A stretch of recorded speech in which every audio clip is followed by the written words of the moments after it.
வணக்கம். இன்றைக்கி நம்ம ஜஸ்கு கிச்சனில் குழந்தைங்க விரும்பி சாப்பிடக்கூடிய ஒரு முட்டை மசாலா சாதம் தான் எப்படி பண்ணுறதுன்னு பார்க்க போகிறோம். இந்த சாதத்தோட நம்ம சில்லி சாஸ், டொமேட்டோ சாஸ் கூட வச்சு சாப்பிட்லாம். ரொம்பவே நல்லாயிருக்கும். அது மட்டும் இல்லாமல் எதனா கிழங்கு வறுவல் கூட வச்சு சாப்பிட்டிங்கன்னா அவ்வளோ அட்டகாசமாக நல்லாயிருக்கும். இப்போ எப்படி பண்ணுறதுன்னு பார்க்கலாம்.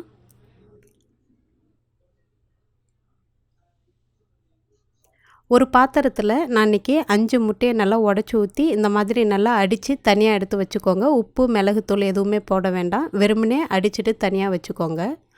ஒரு கடாயில் 2 ஸ்பூன் அளவுக்கு நல்லெண்ணெய் சூடு பண்ணிக்கலாம். எண்ணெய் நல்லா சூடானதும் கொஞ்சமாக உப்பு, மஞ்சள் தூள், ஒரு அரை டீஸ்பூன் அளவுக்கு மிளகுத்தூள், வெறும் மிளகாய்த்தூள், கரம் மசாலா, கொத்தமல்லி தூள் இது எல்லாத்தையும் சேர்த்து ரொம்ப குறைவான தீயில் வச்சு ஒரு நிமிஷம் நல்லா கிளறி விட்டுடுங்க. ஹை ஃப்ளேமில் வச்சிங்க அப்படின்னா மசாலா சீக்கிரமாக பிளாக் கலரில் நல்லா கருகி போயிடும். அதனால் ரொம்ப குறைவான தீயில் வச்சுக்கோங்க.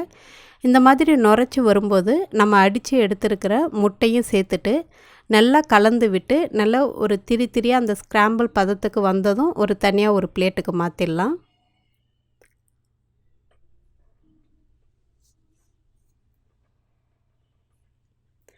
இந்த சாதம் சாப்பிடும்போது கொஞ்சம் காரமாக தெரிகிற மாதிரி இருக்கும்.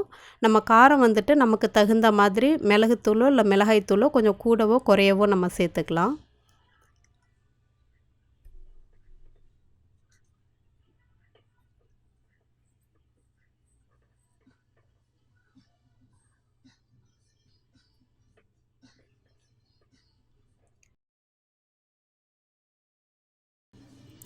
இப்போது முட்டை சூப்பராகவே தயாராகிடுச்சு. இதை தனியாக ஒரு பிளேட்டுக்கு மாற்றி எடுத்து வச்சுடுங்க. இப்போது அதே கடாயில் 1 டேபிள் ஸ்பூன் அளவுக்கு நல்லெண்ணெய் சேர்த்து சூடு பண்ணிக்கலாம். இந்த சாதத்துக்கு நல்லெண்ணெய் சேர்க்கும்போது ரொம்பவே வாசனையாக நல்லாயிருக்கும். எண்ணெய் சூடானதும் ஒரு கொத்து கருவேப்பிலை, ஒரே ஒரு பச்சை மிளகாய் சேர்த்துருக்கேன் காரத்துக்காக. ஒரு மீடியம் சைஸ் வெங்காயம் நல்லா குட்டி குட்டியாக கட் பண்ணி சேர்த்துக்கோங்க. சேர்த்து நல்லா வெங்காயம் நல்லா நிறம் மாறி வர வரைக்கும் நல்லா வதக்கி விட்டுடுங்க. வெங்காயம் நல்லா வதங்கினதும் 1 டீஸ்பூன் அளவுக்கு இஞ்சி பூண்டு விழுது சேர்த்துட்டு அதோடைய பச்சை வாசனை போகிற வரைக்கும் வதக்கிடலாம்.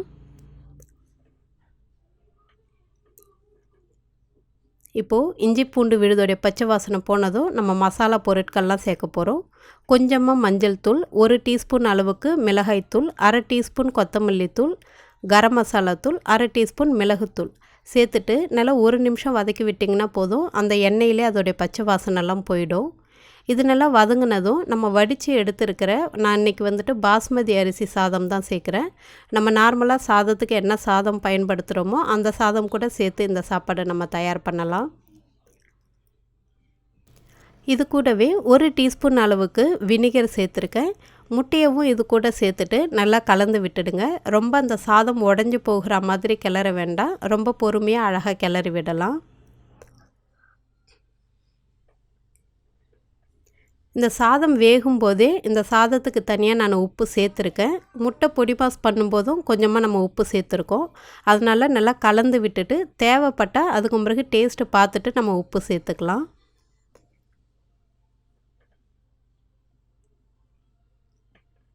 இப்போது இது நல்லா கலந்து விட்டாச்சு. உப்பு கொஞ்சமாக தேவைப்படுது. அதனால் கொஞ்சமாக நம்ம உப்பு சேர்த்து நல்லா கலந்து விட்டுடுங்க.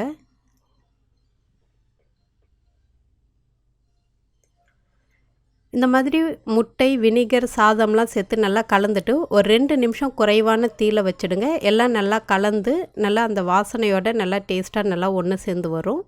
2 நிமிஷம் பொறுத்து கொஞ்சமாக மல்லி இலையை தூவிட்டு கலந்துட்டு சூடாக சாப்பிடும்போது அவ்வளோ அட்டகாசமாக நல்லாயிருக்கும். முட்டை சாதத்தை பொறுத்த வரைக்கும் சாதத்தை வந்துட்டு சூடாக இருக்கும்போதே சாப்பிட்ணும். ஏதோ கிழங்கு வறுவலோ இல்லை சில்லி சாஸ், டொமேட்டோ சாஸோ வச்சு சாப்பிடும்போது அவ்வளோ அட்டகாசமாக நல்லாயிருக்கும். குழந்தைங்களும் விரும்பி சாப்பிடுவாங்க.